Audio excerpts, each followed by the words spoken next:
Ang sabi ng NBI, ayaw ko sinong Judas na yun, hindi ko matandaan yung pangalan niya, na hindi daw tinanong siya, ito po ba, mahina yung ano, yung audio ng mga reporters. Ito po ba ay AI generated? Okay, ang sagot, ito yung konteksto ng sagot. Hindi masasabi kung ito ay AI generated. Hindi nila masasabi na AI generated. Pero during that day na nirelease ko yung video, ang sabi ni Abalos, sure siya na AI generated kasi sa tenga by just looking at the tengang kuting, di ba? Tengang kuting ay sigurado siya na deepfake. Ni Abalos, na gumaganon siya kahapon ito ay deepfake. Sigurado kami deepfake ito. Tapos kinakain niya yung salita niya. Deepfake. Ganon. Patingin ka kaya, Abalos? Alam mo yung involuntary muscle mo dito? I mean, the way, yung manifestation of your ganyan, something wrong with you. I'm concerned for your health. Why don't you, see your doctor. Maybe you can explain. Anyway, sige, hindi ka bida. Pero napansin ko talaga may mga manifestations na alam ng ating mga palanggang doktor o nurses or mga eksperto dyan, kahit hindi ka expert Di ba? Kasi kapag normal ang structure ng isang tao, wala kang bisyo, kahit may bisyo ka pa, kahit nagyoyosi ka, ang yosi hindi naman nakakaganon Ang pagtoma ng alak, hindi naman nakakaganon. Pero yung pulburo nakakaganon So tingnan natin. I don't know. I'm not really sure kung ano yung cause ng paggaganon ni Abalos. O baka may natanggal siya ngipin, nasakit lang, gaganon siya. So maybe you can explain that sa amin kasi marami nagtatanong sa akin, Miss Maharlika, ano ba yung hiningiwi ni Abalos? Parang kapareho sila ni Kuting. Abay, malay ko sa mga jutang ginamis na mga yan kung anong tinitira na mga yan. Okay, ito na lang. Binabalikan ko yung interview. Dinidiin nila, mga kababayan, how poor ang inyong presentation. Naka-folder. Anong katsipan yan? High-tech na tayo ngayon. Jutang Ginines, gumagastos nga kayo ng sikuting ng paikot-ikot sa buong bansa. Tapos, ang pinresent nila palangga, folder. Ano ito? Presentation sa high school class? We cannot say that whether this is an AI or an actual person, but the fact is this is the video that is being circulated. And definitely, he is not the president. The material that you are seeing here are really the enhanced video material which they unblurred. So ito po mismo yung talagang video na pinblur nila, but pag natanggal na yung unblurred, ito yung real image. So indeed, the intention is really to make a misrepresentation. This impostor trying to present himself as an image of the president doing unsavory acts. So this is really malicious, and this is already borne by the forensic investigation done by the NBI together with the PNP. Immediately we conducted sort of open source AI processes. We captured the photo from the image taken from the FB page, the subject FB page. We will post the name of that FB page. And then from there, we tried to remove the background of those images, and then we did blur and enhance the photo, and then we transformed and pixelated subject photo into a high definition image. So as you can see, from the two photos that were presented as done spectral analysis from the video spectral analysis, you can see that this is the triangle notch here are embossed. Compared here, which is not that embossed. Also, the intertriangle notch is larger here. This is narrower in this picture. Also, the anti-triangles here is more embossed as compared here, which is not embossed. So it means this picture is definitely not the same. Ito, makinig kayo mga pulpol. Sino ang perpetrator? O sino itong mga tao sa likod? Hindi daw nila masabi. Tapos tumawa si Abalos, hindi namin masabi. Doon pa lang nagsisinungaling na kayo. Sir, nakikipag-ugnayan na po yung PNP Anti-Cybercrime Group sa DICT for the investigation nga po nitong deepfake videos. Initially, sir, ay may na-identify na po na possible source po nitong deepfake audio po na ito. But as to the extent po ng kanyang involvement po dito, ay yun pa rin po yung subject ng ating investigation. Malaki po sir yung malayo po yung reach po na ito. Marami po ang nakapanood. In fact, yung initial po niyang inilabas, based po sa initial investigation po sir ng ACG ay tinake down po niya. But another video ay lumabas po. Basically, the same po rin po yun. So yung dalawa pong account po na yon ang pinag-aaralan po ngayon ng ACG. But yung DICT po, yung pinaka-lead agency po na nag-iimbestiga po dito. The PNP is just providing technical investigation para po ma-determine po yung possible location po nito ng origin po nitong deepfake audio. Sir, whether this is intentional or not, those people behind this deepfake audio will be held accountable. 'Di ba? Doon pa lang nagsisinungaling ako umami na ako. Ako yung nagpalabas dito sa Amerika. Hindi na kayo mahirapang mag-imbestiga. Imagine yung mga kababayan, niloloko kayo. Imbestigahan daw nila kung sino ang perpetrators with S. Ako yun.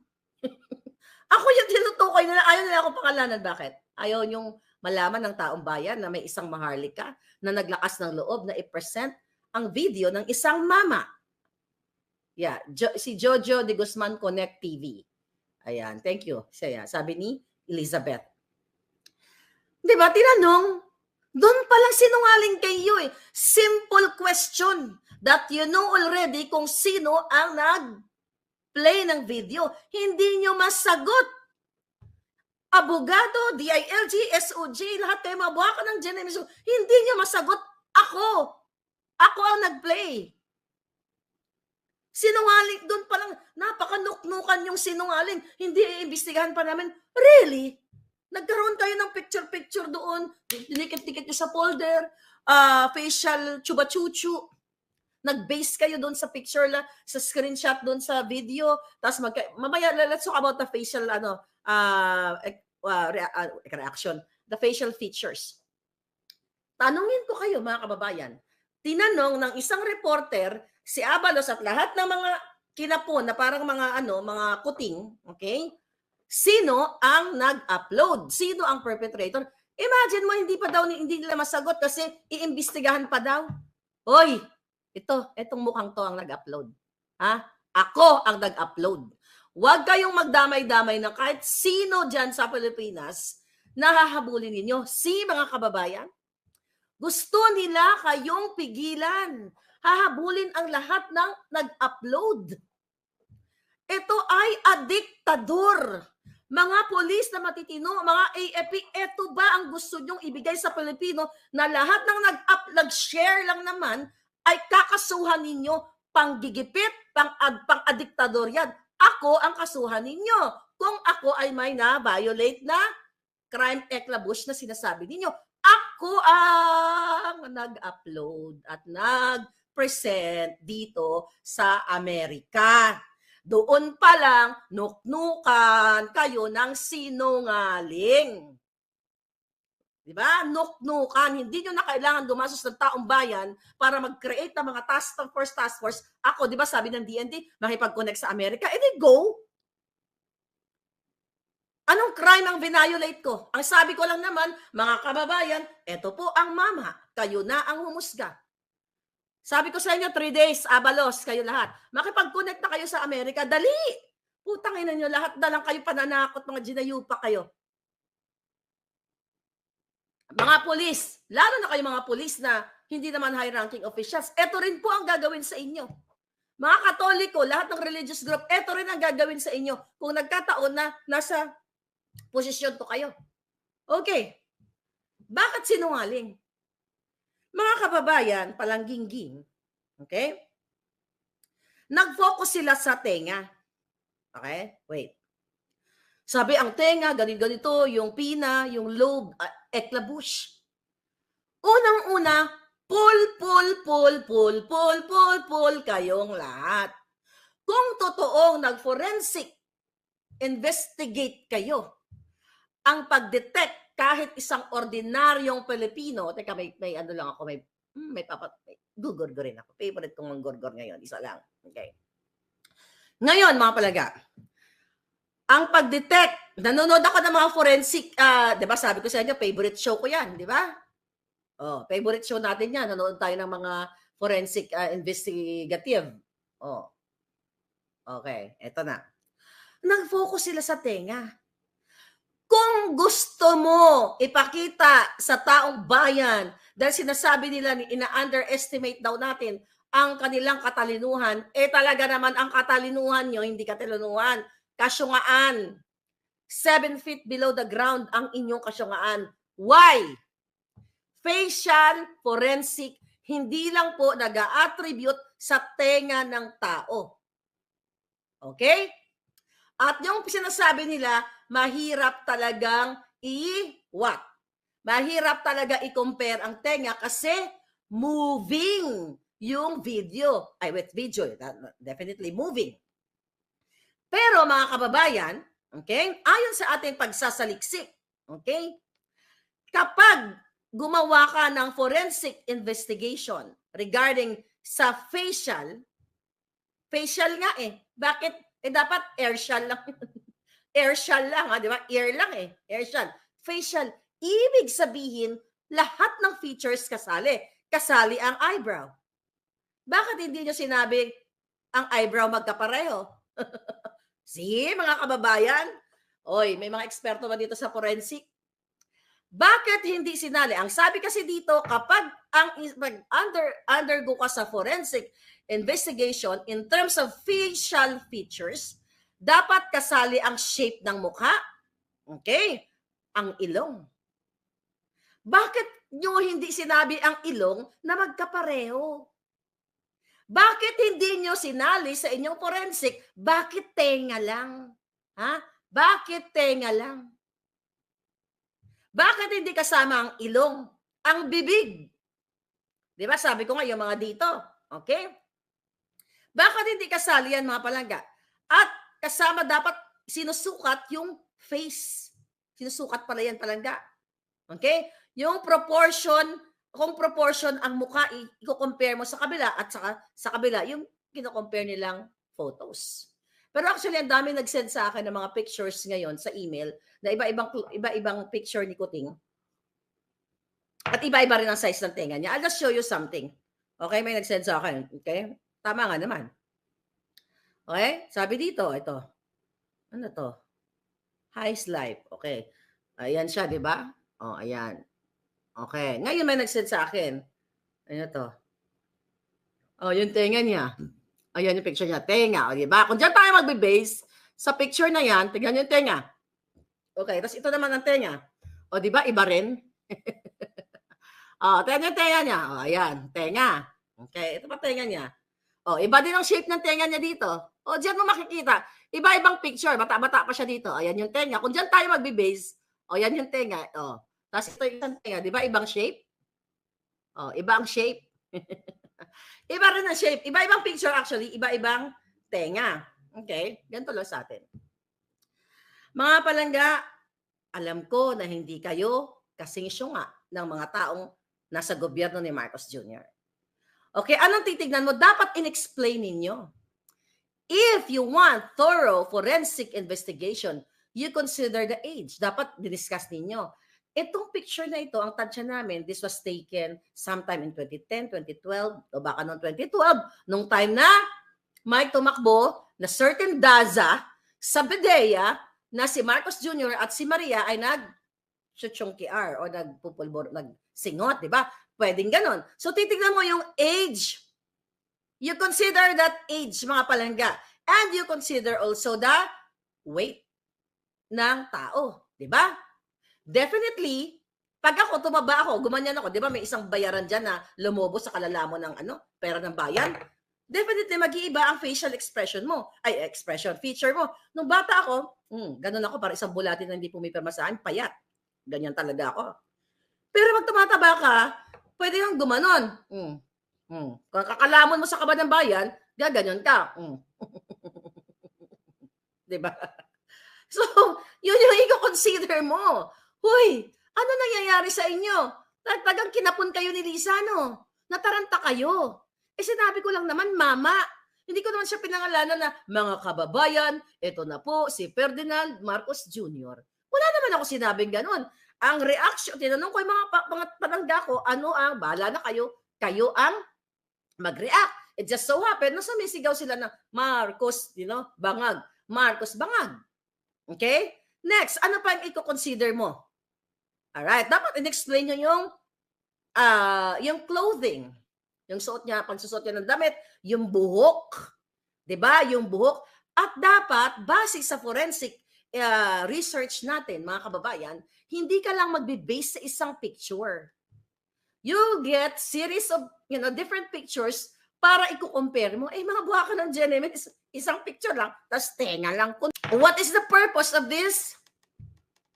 For press con. Para takutin kayo.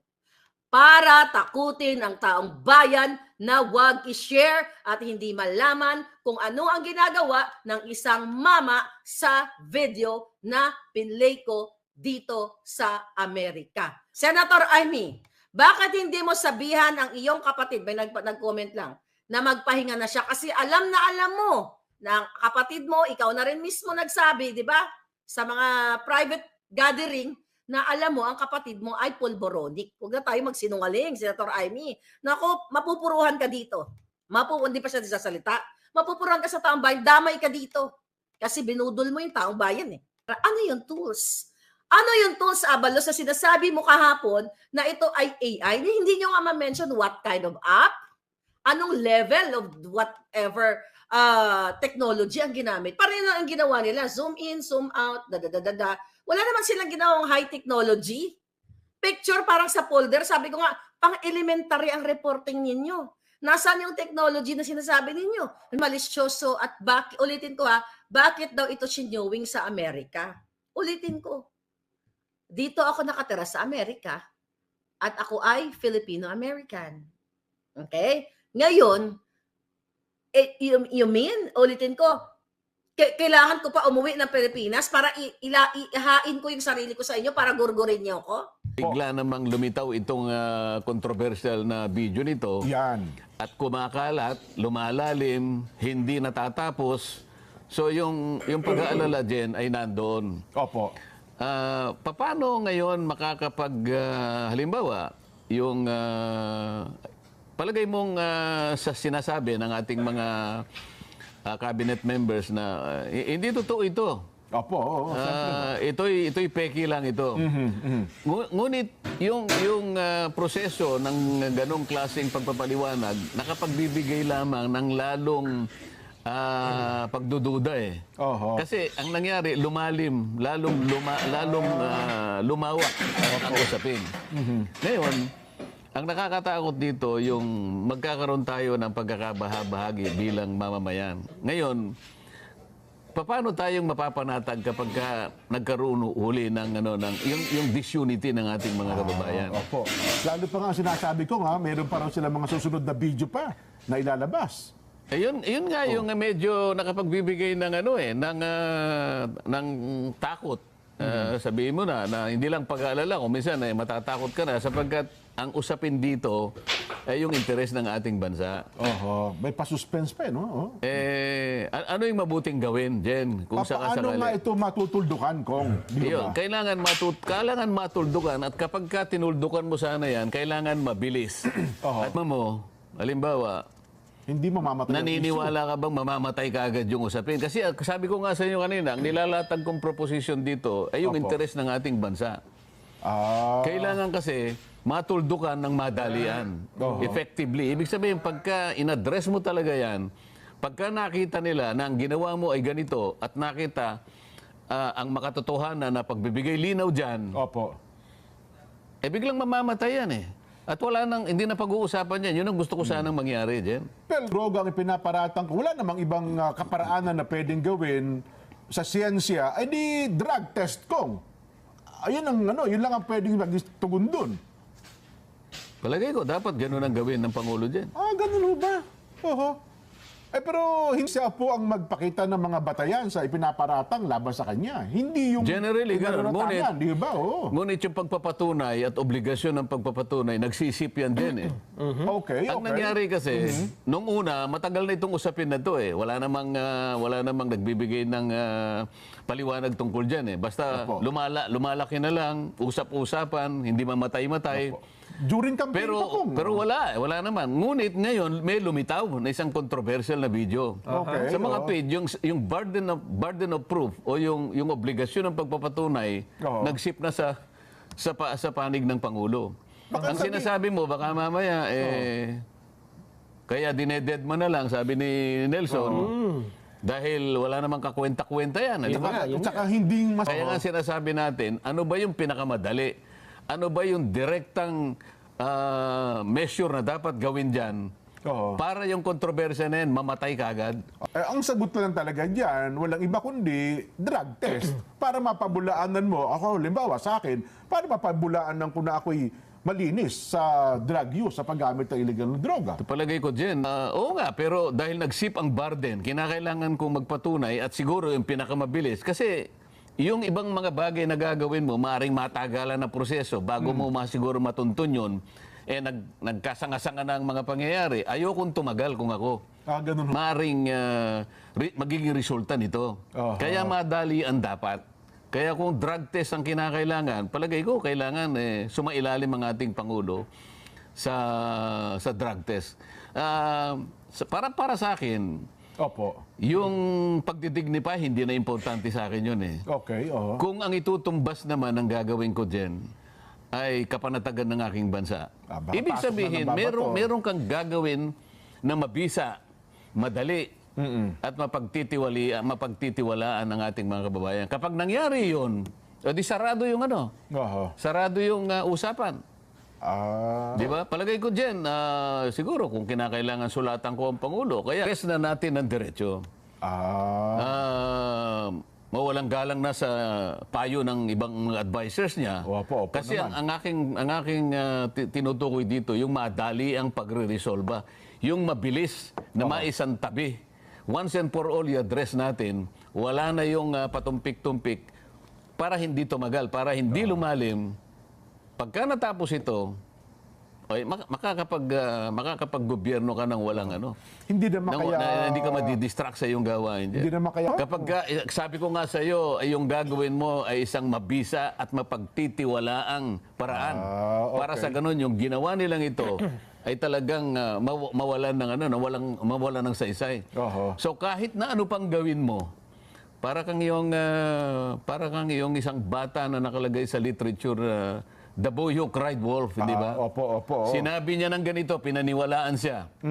Pagkatapos nagsalita na ng pinaniwalaan. Ngunit sa pangatlo, ay nabuking na siya. Opo. Dito hindi ko naman sinasabing may pangalawa pa. Oho. Pero ako, sa gusto ko, sa kauna-unahang pagkakataon, birahin mo na. Opo. Unahan niya na. Opo. Kung kinakailangan magsakripisyo siya ng ilang minuto, gaano ba yung konting sakripisyo na ito kung ito naman ay magbubungad dyan ng kapanatagan ng bansa? Tama. Oo. At kaayusan at pagkatapos ay yung pagkakaisa at pagkatapos yung pagtitiwala, yun ang gusto kong mangyari dyan eh. Opo.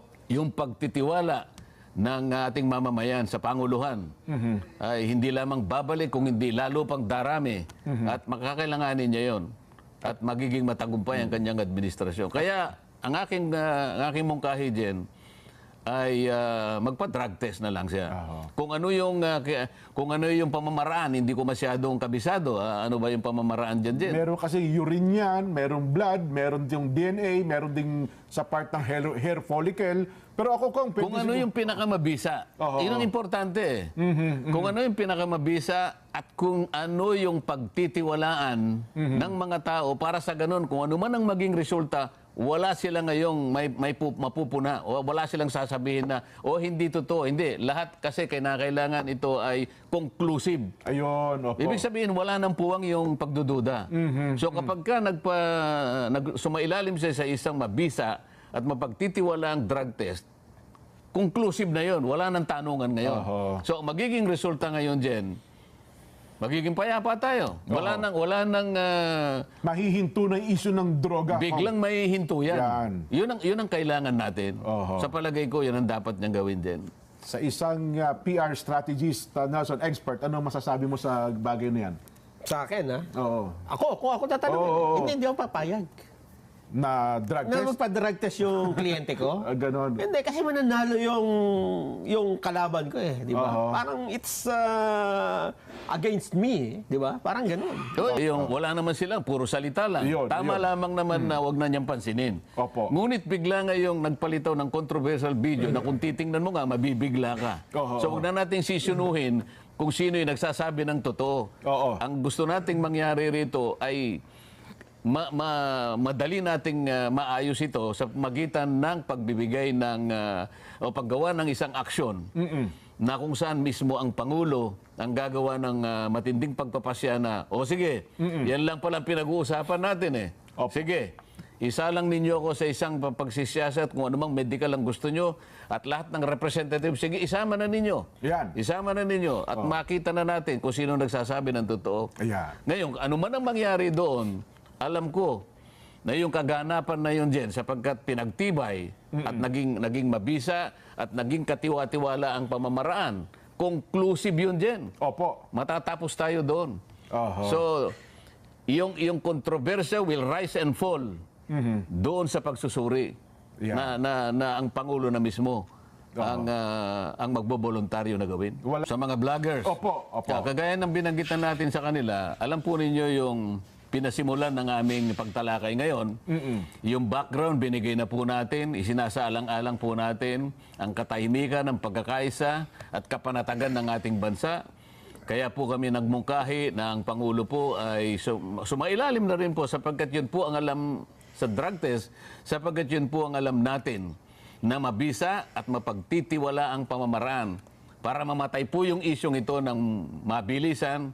Huwag na po tayong wag na pong lumawak ito sapagkat pare-pareho po tayong masasaktan, pare-pareho tayong walang kapupuntahan sa ganito. Kaya kayo pong mga vloggers naman, nakikiusap naman kami, wag naman yung gagamitin. Tama. Wag po ninyong itutwist naman ito na ang aming pinapahayag po ay bibigyan po nyo ng ibang konteksto at iibahin po nyo yung narrative. Wag naman po. Kailangan, kung ano po yung sinabi namin, kung ano po yung aming pinanukala, ay yun lamang po sana ang manatili na ipahayag din po ninyo sa ating mga mamamayan para wala pong magkamali. Yan.